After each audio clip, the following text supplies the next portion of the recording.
Radhe Radhe student, कैसे हैं आप सभी। आशा करती हूँ कि आप सभी अच्छे होंगे। यो राघव टीचिंग पॉइंट्स में आपका स्वागत है। आज सीटेट की स्पेशल क्लास, सीटेट और यूपीटेट की साइकोलॉजी की स्पेशल क्लास, मनोविज्ञान की स्पेशल क्लास जो कि बहुत इंपॉर्टेंट है। आपके 4-5 ऐसे मनोवैज्ञानिक हैं जो कि आपके सीटेट, यूपीटेट और सुपर टेट में लगातार उनसे क्वेश्चन पूछे जाते हैं कि वो मनोवैज्ञानिकों ने क्या किया, क्या दिया है हमारी स्टडी के लिए, पढ़ने के लिए। तो उसमें सबसे पहले जो आते हैं उनका नाम है, जो महत्वपूर्ण मनोवैज्ञानिकों की एक सीरीज पढ़ेंगे हम, जो कि वेरी वेरी इंपॉर्टेंट, बहुत महत्वपूर्ण है बेटा। तो उसमें सबसे पहले आते हैं विलियम वुंट। आप चाहे तो इसका पहले स्क्रीनशॉट ले लें, उसके बाद हम चालू करें, या फिर बाद में ले लीजिएगा इसका स्क्रीनशॉट। तो विलियम वुंट का क्या कहना है, कैसे मनोवैज्ञानिक थे वो उनके बारे में पढ़ेंगे हम यहाँ पे। तो पहला पॉइंट है जर्मन के विचारक। कौन थे वो? जर्मन के विचारक थे विलियम वुंट। जो विलियम वुंट थे वो जर्मन के थे और वो एक डॉक्टर थे, ठीक है।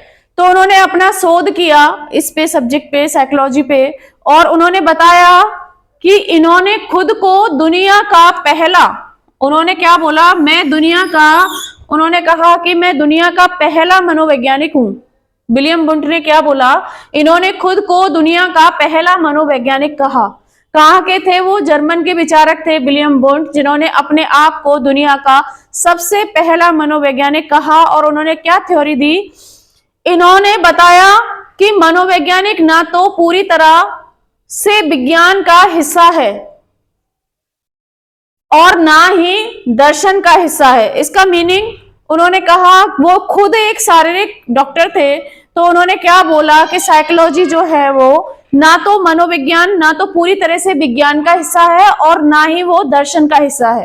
तो क्या है फिर मनोविज्ञान? तो उन्होंने बताया आगे अपनी थीसिस में, इन्होंने कहा कि मनोविज्ञान चेतना का विज्ञान है। कैसा विज्ञान है? चेतना का विज्ञान है। चेतना मतलब, उसके पार्ट के बारे में आगे बताएंगे। चेतना मतलब जगना।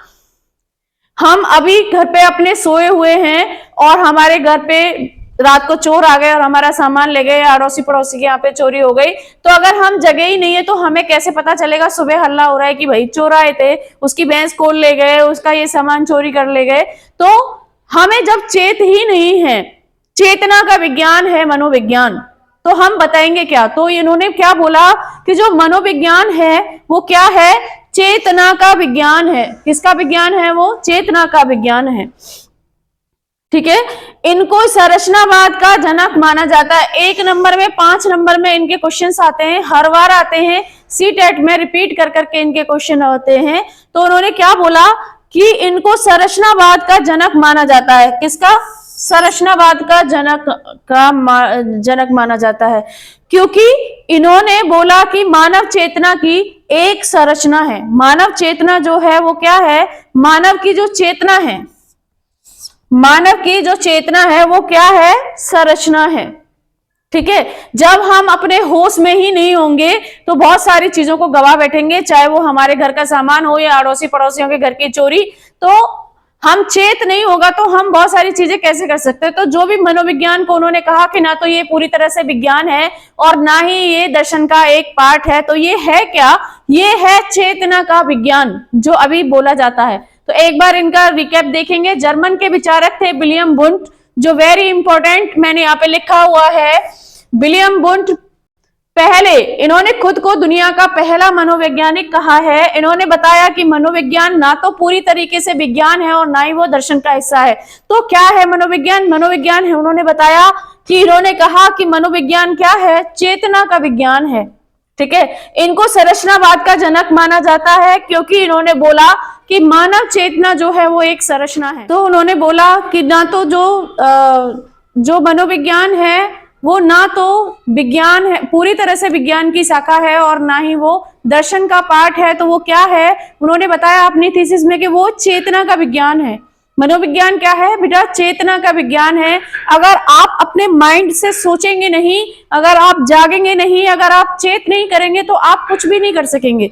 फॉर एग्जाम्पल, उदाहरण के तौर पे मैंने पहले भी बताया कि अगर हमारे पड़ोसियों के यहाँ किसी के यहाँ चोरी हो गई या अपने घर में ही रात को चोर कर ले गए और हम सोते ही रह गए, तो हम जब चेत में ही नहीं है, हमारी बॉडी वर्क नहीं कर रही है, हमारी बॉडी कंटिन्यू काम ही नहीं कर रही है, तो हम कोई भी आंसर नहीं दे सकते, कोई भी चीज को नहीं जान सकते। तो उन्होंने अपनी थीसिस में यही बोला है, दुनिया की पहली मनोवैज्ञानिक प्रयोगशाला, उन्होंने बोला कि इनके अनुसार, किसके अनुसार, विलियम वुंट जी के अनुसार, चेतना के 3 अंग होते हैं। चेतना के कितने अंग होते हैं? 3 अंग होते हैं। अभी हम लोग हैं, हमारे जो सेंसरी ऑर्गन्स हैं ये भी चेतना से जुड़े हुए हैं। जैसे हमारी टंग है, तो अगर हम जीभ से कोई भी खट्टा, मीठा, गरम कोई भी अनुभव करते हैं, तीखा स्वाद का अनुभव करते हैं, अगर हमारी स्किन है तो हम कोई भी चीज गरम, ठंडा उसका अनुभव करते हैं, या हमारी जो ईयर है, हमारे कान है, वो सुनते हैं, हमारी आंखें अच्छा बुरा देखती हैं।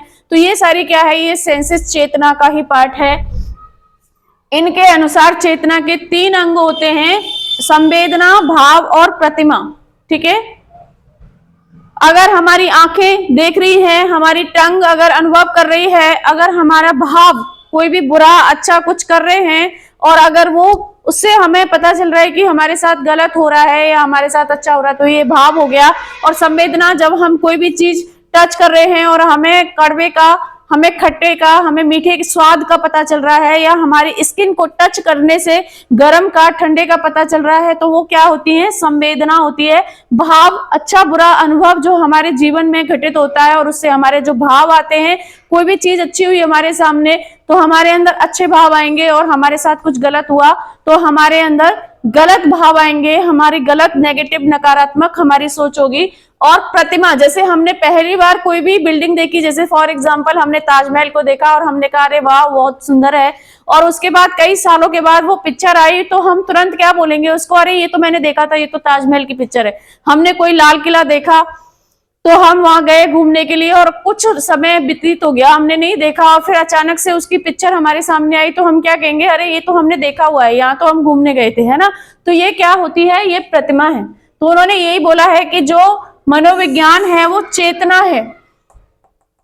मनोविज्ञान क्या है, चेतना है, ना कि वो विज्ञान है और ना पूरी तरह से दर्शन है, वो क्या है, चेतना का विज्ञान है। और उन्होंने दुनिया की पहली मनोवैज्ञानिक प्रयोगशाला, विलियम वुंट जी ने दुनिया की पहली मनोवैज्ञानिक प्रयोगशाला 1879 जर्मनी के लिप्जिंग शहर में ये पूछा जाता है कि दुनिया की सबसे पहली मनोवैज्ञानिक प्रयोगशाला किसने खोली, कहाँ खोली और कौन से ईयर में खोली। महत्वपूर्ण है आपके लिए, यहीं से प्रश्न उठता है। वो पूछ सकते हैं कि दुनिया की पहली मनोवैज्ञानिक प्रयोगशाला किसने बनाई, 1879 में जर्मनी के लिप्जिंग शहर में वुंट ने स्थापित की। ठीक है, विलियम वुंट को ही प्रयोगशाला, इन्होंने प्रयोगशाला बनाई, पहली मनोवैज्ञानिक प्रयोगशाला बनाई, इसीलिए इनको क्या बोला जाता है, प्रयोगशाला मनोविज्ञान के जनक माना जाता है। सबसे महत्वपूर्ण क्या माना जाता है, विलियम वुंट को ही प्रयोगशाला मनोविज्ञान का जनक माना जाता है, क्योंकि इन्होंने ही दुनिया में सबसे पहले मनोविज्ञान की पहली प्रयोगशाला 1879 में जर्मनी के लिप्जिंग शहर में विलियम वुंट जी ने स्थापित की। ठीक है, तो ये एक मनोवैज्ञानिक थे जो कि एक पैसे से एक डॉक्टर, शारीरिक डॉक्टर थे, जो खुद डॉक्टर होने के बाद भी उन्होंने मनोविज्ञान को ना तो विज्ञान की शाखा बताया है और ना ही उन्होंने बताया है कि ये एक दर्शन की शाखा है, बल्कि उन्होंने क्या बताया कि ये चेतना है। मनोविज्ञान क्या है, एक चेतना का पार्ट है। चेतना जो कि उन्होंने दुनिया में पहली वैज्ञानिक प्रयोगशाला स्थापित की, इसीलिए उनको क्या बोला जाता है, विलियम वुंट को ही प्रयोगशाला मनोविज्ञान के जनक बोला जाता है। ठीक है, इनके अनुसार जो चेतना है वो उसके 3 भाग होते हैं, संवेदना, भाव और प्रतिमा। संवेदना मतलब कोई भी हमारे शरीर से रिलेटेड, हाथ हैं, पैर हैं, आंख है, कोई भी स्किन है हमारी, अगर उसके छूने से हमें उसका फर्क पता चल रहा है कि हमने कुछ चीज खाई और उसका स्वाद खट्टा है, मीठा है, हमारे अंदर कोई भाव आया, अच्छा बुरा अनुभव हुआ हमें, तो वो भाव हो गया। और हमने कोई भी चीज ऐसी देखी, किसी व्यक्ति को देखा या किसी बिल्डिंग को देखा या किसी इमारत को देखा, और बहुत दिन होने के बाद अगर हमने उस इमारत को दोबारा से देखा तो हमारे माइंड में दोबारा से क्लिक हुआ कि हमने तो इसको देखा है, पहले हम लोग घूमने गए हैं, ये ताजमहल है, तो ये क्या हो गया, ये प्रतिमा हो गई। ठीक है, तो जागे नहीं रहेंगे। उनका कहना था, उनका मोटिव था कि अगर आप चेत में नहीं हो तो आप सब कुछ खो दोगे, अगर आप होश में नहीं हो तो आप सब कुछ खो दोगे।